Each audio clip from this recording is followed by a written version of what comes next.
Assim diz o Senhor: maldito o homem que confia no homem, e faz da carne o seu braço, e aparta o seu coração do Senhor. Jeremias capítulo 17 verso 5. Você entende o que lê? O livro de Jeremias é uma rica fonte de sabedoria e orientação espiritual, e Jeremias capítulo 17 verso 5 é um verso particularmente impactante. Tem sido objeto de interpretações diversas ao longo dos tempos. Neste estudo, iremos explorar o significado correto deste versículo, esclarecendo que não se refere à proibição de confiar em outros seres humanos, como muitas vezes é mal entendido, mas sim a importância de não colocar a confiança primordial em recursos terrenos em detrimento da confiança em Deus. Deve-se observar, no entanto, que o profeta denuncia essa maldição principalmente com relação à confiança que os judeus depositaram na assistência dos egípcios e de seus outros aliados quando ameaçados pelos caldeus. Vejamos agora o que tem a nos dizer o profeta Ezequiel sobre essa confiança de Israel no Egito. Dize agora a casa rebelde: não sabeis o que significam estas coisas?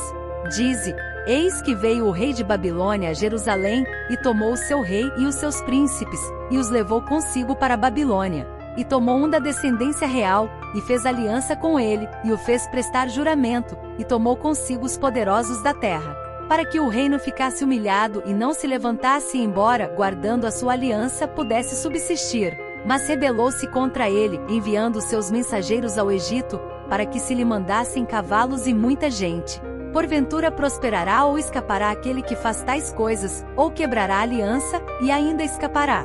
Ezequiel capítulo 17 versos 12 ao 15. O profeta Ezequiel foi um dos homens levantados por Deus para profetizar na época do exílio do povo judeu na Babilônia. A frase "um braço de carne" é colocado aqui para um apoio fraco e ineficaz. Ele chama os egípcios de carne por desprezo, como se dissesse que não havia nada forte ou firme neles, e que a ajuda que os judeus esperavam deles seria evanescente. A carne aqui significa o homem, como podemos entender facilmente a partir do contexto. Era comum os hebreus afirmarem a mesma coisa duas vezes. Na primeira cláusula o homem é mencionado e na segunda a palavra carne é usada. E a palavra braço significa poder ou ajuda. A palavra carne também pode significar em outro contexto cavalos, como no contexto de Isaías capítulo 31 verso 1 ao 3, que nos ajuda a entender o texto de Jeremias. Vamos ler: ai dos que descem ao Egito a buscar socorro e se estribam em cavalos, e têm confiança em carros porque são muitos, e nos cavaleiros porque são poderosíssimos, e não atentam para o Santo de Israel, e não buscam ao Senhor. Todavia também ele é sábio, e fará vir o mal, e não retirará as suas palavras, e levantar-se-á contra a casa dos malfeitores, e contra a ajuda dos que praticam a iniquidade. Porque os egípcios são homens e não Deus, e os seus cavalos carne e não espírito, e quando o Senhor estender a sua mão, tanto tropeçará o auxiliador, como cairá o ajudado, e todos juntamente serão consumidos. Vamos detalhar esse texto de outra forma para ficar ainda mais fácil o entendimento. Nesse texto de Jeremias é utilizada duas palavras hebraicas para a palavra homem.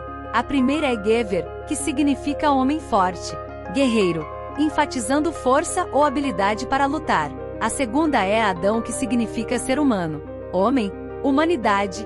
Imagine a frase traduzida assim para que possamos entender melhor: maldito Gever, que é um homem com poder e autoridade, que tem aliados, que confia no Adão, que aqui será melhor traduzido por humanidade, ou seja, que confia na força humana que ele possui, como amigos influentes, seu dinheiro. Esse homem que confia na sua própria força, que se sente poderoso por ter recursos e ser influente, se afastando assim de Deus, ou seja, esse homem que troca a dependência de Deus por uma confiança em sua humanidade, ele é amaldiçoado por Deus. Por mais que o homem tenha dinheiro, por mais que o homem tenha aliados, por mais que o homem seja inteligente, ele não pode prever uma catástrofe. Ninguém está 100% pronto para as coisas de ruim que pode acontecer no mundo. Por exemplo, um desastre mundial na bolsa de valores que pode abalar os homens mais ricos do mundo, como já aconteceu com alguns. Uma pandemia que pode obrigar a fechar tudo, como aconteceu de uma forma até controlada. Mas pode acontecer uma pandemia ainda pior. Ninguém está seguro em relação à saúde enquanto estiver nesse mundo. Tem doenças que nenhum dinheiro no mundo pode curar. Por isso muitos milionários morrem mesmo tendo poder e dinheiro. É disso que o texto trata. O homem não deve confiar na sua humanidade, naquilo que ele possui, no seu eu, mas sim em Deus. Por isso o verso 7 desse livro diz: Bendito o homem que confia no Senhor e cuja confiança é o Senhor. Espero que vocês tenham aprendido de uma vez por todas que esse texto não pode ser usado para dizer que não devemos confiar nas pessoas, mas sim, que não devemos confiar que nós ou alguém possa tomar o lugar de Deus no que tange a nossa confiança de vida. Deus sempre em primeiro lugar. Se Ele não cuidar, não há nada na minha humanidade que possa me salvar ou me manter seguro. Você depende de Deus, eu dependo de Deus, nós dependemos de Deus. Se gostaram desse vídeo, deixe seu like, compartilha para o máximo de pessoas possível, vamos espalhar conhecimento. E se ainda não é inscrito, não se esqueça de se inscrever no nosso canal. Até a próxima!